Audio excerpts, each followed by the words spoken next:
Hello everyone, welcome to GGN. It's Monday, November 4th, 2013, and I'm ready to cover some different types of news, including some Haarp weather modification news along with the economy. But I'll also be getting into the usual war on terror, liberty, sovereignty, Middle East news at the end, so kind of cramming a lot in here. The Category 1 winter storm is expected on Tuesday into Wednesday across the plains to upper Midwest. This is from November 4th from the weatherspace.com. It says a low pressure center over southern Nebraska will move northeastward through Iowa and Wisconsin, bringing gusty winds and snow conditions across parts of the plains of upper Midwest Tuesday through Wednesday of this week. So Category 1 areas are west, north, northeast Nebraska, southwest, south, and southeast South Dakota, parts of northeast Iowa, southern Minnesota, northern half of Wisconsin. And lastly, it says a good 4 to 6 inches of snow is likely in these areas with 20 plus miles per hour wind gust. As far as the chemtrail forecast, this is it. This is actually for Monday. Most of you will probably be seeing this on Tuesday.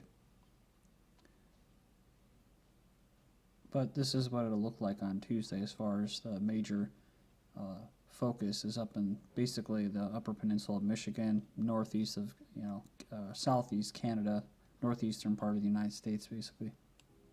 Whatever aerosols were being sprayed in the southeast mostly dissipated, but by Wednesday, you have a huge front of aerosols coming into basically the west coast and northwest, moving across the country into Thursday. Apparently their network went down, so they won't have it up till Saturday, but they say that this is from 11.3, the current or last detected long-wave data, basically Haarp status. And the yellow in the basically the central part of the country in the west coast indicates a low, medium to moderate pulsing, and then of course you have the building frequency right here. You've probably heard of stuff like this before, these big companies trying to patent certain things, including now genes, people's genes and DNA. The Nestle company tries to patent the fennel flower. It's called Nigella sativa, more commonly known as the fennel flower, has been used in a cure-all remedy for over 1,000 years. This has been now Nestle is claiming to own it and filing patent claims around the world to try to take control over the natural cure of the fennel flower and turn it into a costly private drug. In a paper published last year, the company's scientists claimed to, quote, discover what much of the world has known for millennia, that this extract could be used for nutritional interventions in humans with food allergies.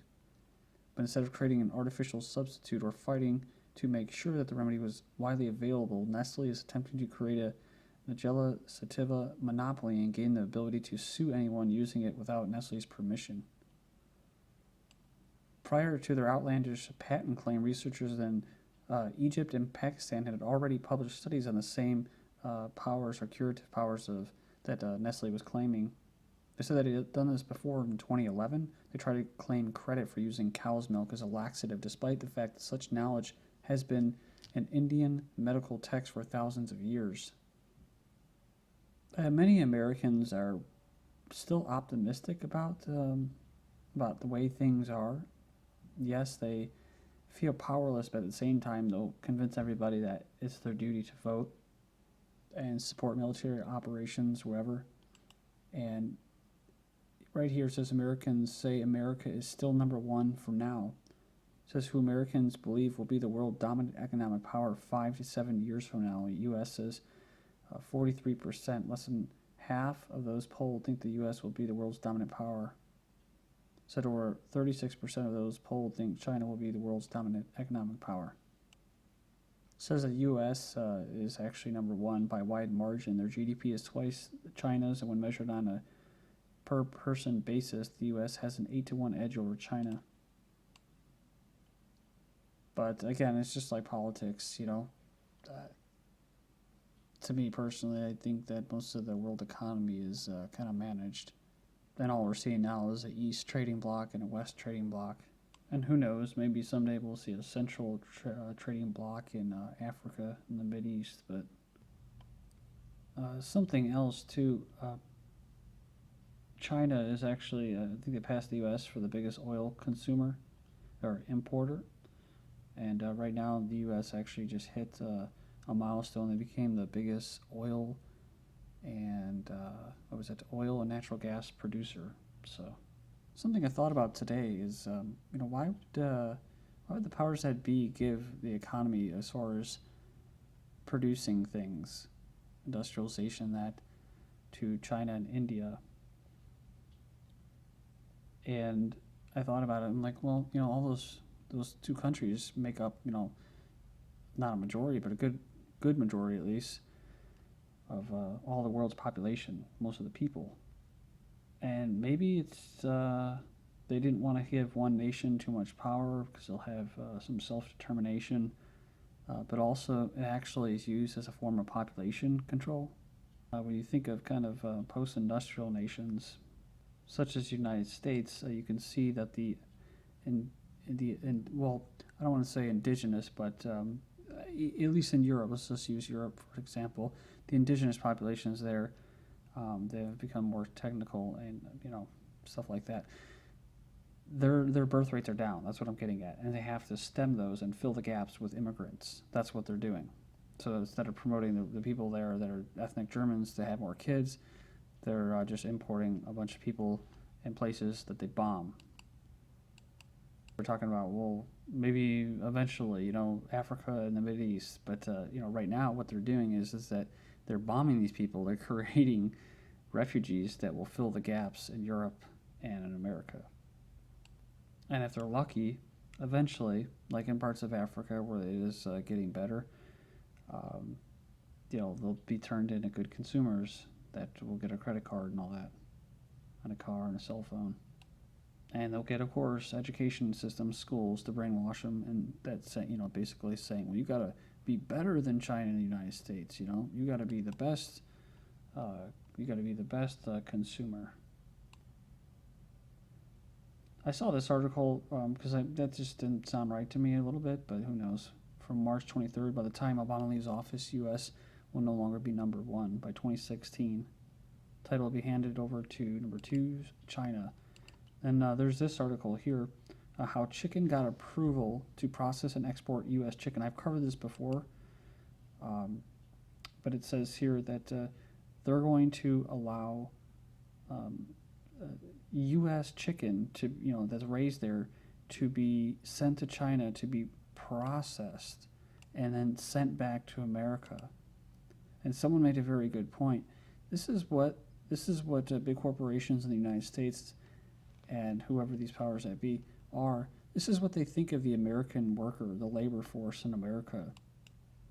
They're just gonna, it's because people want to think and hear that everything's American made, like your cars and all that, where the stuff's actually manufactured, the hard stuff, the steel's made, engines made, all overseas, and then they assemble it here and say it's American made. So your chicken will be American made, even though it'll be processed in China. So it says here that the USDA's food safety group, their task was to determine if China's processing remains equivalent to that of the United States, with the ability to produce, like it's all much better, but with the ability to produce products that are safe, wholesome, unadulterated, and properly labeled.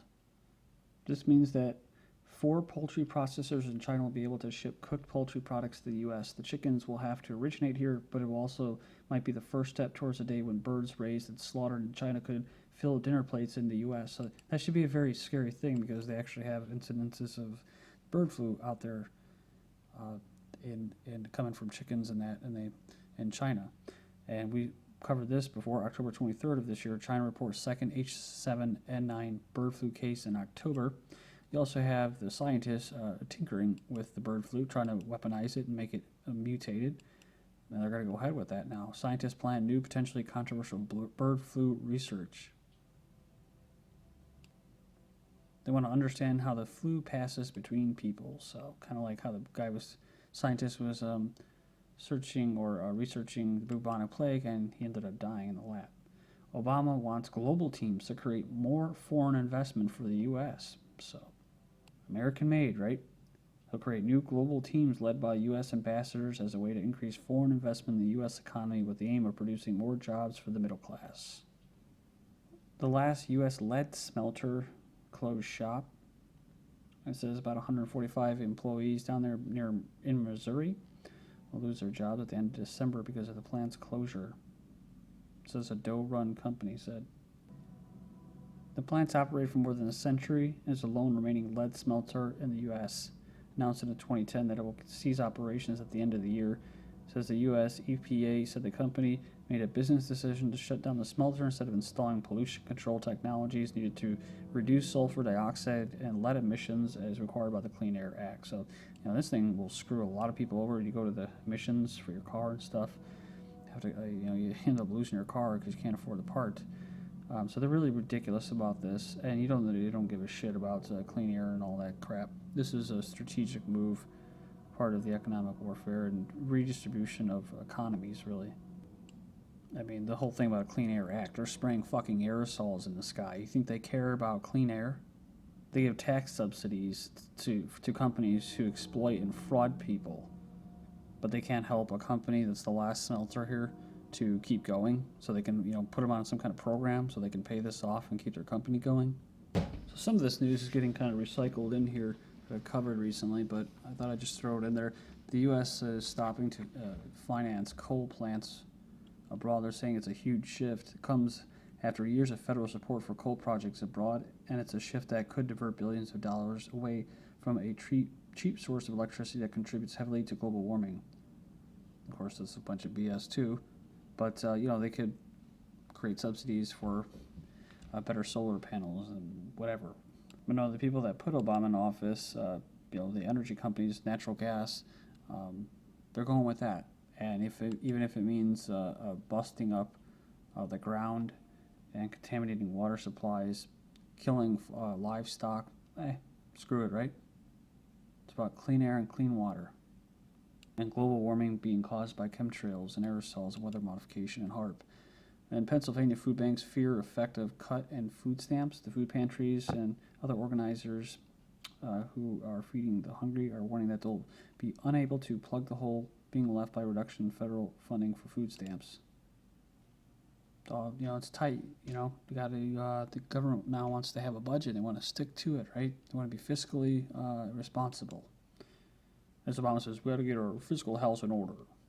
A son of Blackbird, SR-72 March 6 reconnaissance and strike drone says, I wonder if everyone in the U.S. will be on food stamps by the time this thing takes to the air.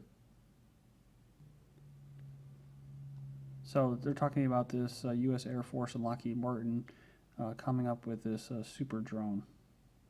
It's an affordable hypersonic intelligence, surveillance, and reconnaissance strike platform, and it could enter development in 2018 as a twin-engine aircraft designed for a Mach 6 cruise around twice the speed of its forebear and will have the optional capability to strike targets.